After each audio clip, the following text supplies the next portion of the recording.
Cette mini transat, c'est un pari un peu fou qui a débuté il y a 2 ans. Cette idée de participer à une course au large en solitaire, alors que j'avais jamais fait de solitaire de ma vie. Et je me rappelle d'une chose, c'est que quand j'ai débuté ce projet, un entraîneur au pôle de course au large de Lorient m'avait dit la vraie réussite de ce projet, elle ne réside pas dans la mini transat, elle ne réside pas dans le fait d'arriver de l'autre côté, mais elle réside dans les 2 ans de préparation. Et le vrai objectif, il est de se retrouver au départ de cette mini transat. Faut jamais venir ici là. Il y aller tout seul. Toujours raser l'épave. Mais en fait, ce qui est important, c'est pas de regarder le haut du sommet, c'est le chemin à parcourir pour y parvenir. Donc c'est plein de petits objectifs.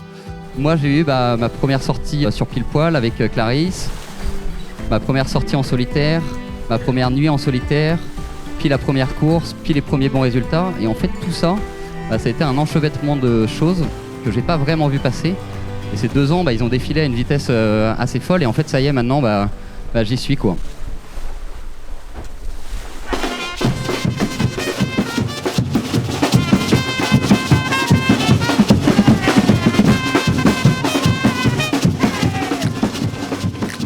Et donc voilà, c'est aussi l'occasion de vous dire merci parce que c'est des projets qui prennent du temps, c'est des projets où on n'est pas forcément très disponible pour son entourage, ses amis, sa famille.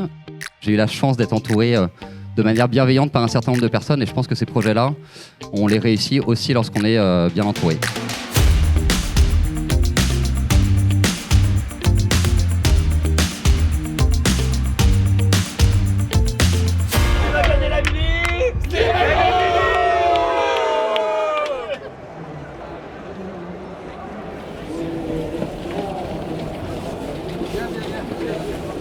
Le Pierrot.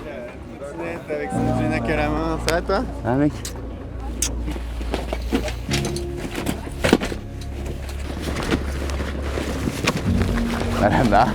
Voilà, où est le t-shirt Imago aujourd'hui?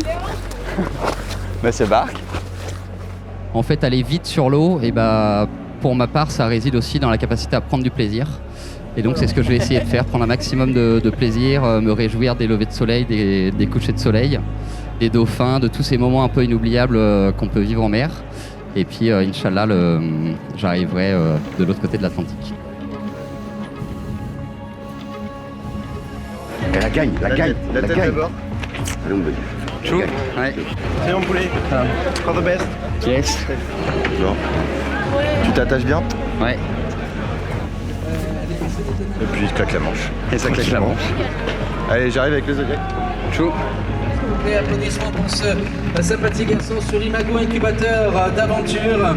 Il est entrepreneur, aventurier, conférencier. Il fêtera ses 29 ans aux Canaries, mesdames et messieurs. Alors on peut déjà lui souhaiter un bon anniversaire à notre ami Benjamin Féric. Un peu de toi donc. J'ai la petite larme à l'œil. Mais très fier du petit frère. Et un petit espoir qui claque quand même un top 5 ou carrément qui gagne la régate. Je pense qu'il en est capable. Aventure, quelle aventure!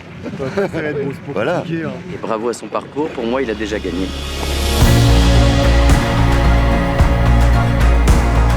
Face aux éléments, reste humble petit homme. Tu ne pars pas affronter la mer, tu viens lui demander de te laisser passer. N'oublie pas le fameux proverbe, ce n'est pas l'homme qui prend la mer, c'est la mer qui prend l'homme. Sur les épaules de Poséidon, reste concentré pour ne pas te planter. Méfie-toi des humeurs d'éole, utilise davantage ta tête que tes bras. Reste humble petit marin, car en mer tu n'es rien. Plus ton bateau est petit et plus la mer est grande, et 6,50 m, ce n'est pas grand. Mesure avec discernement les risques et saisis ta chance.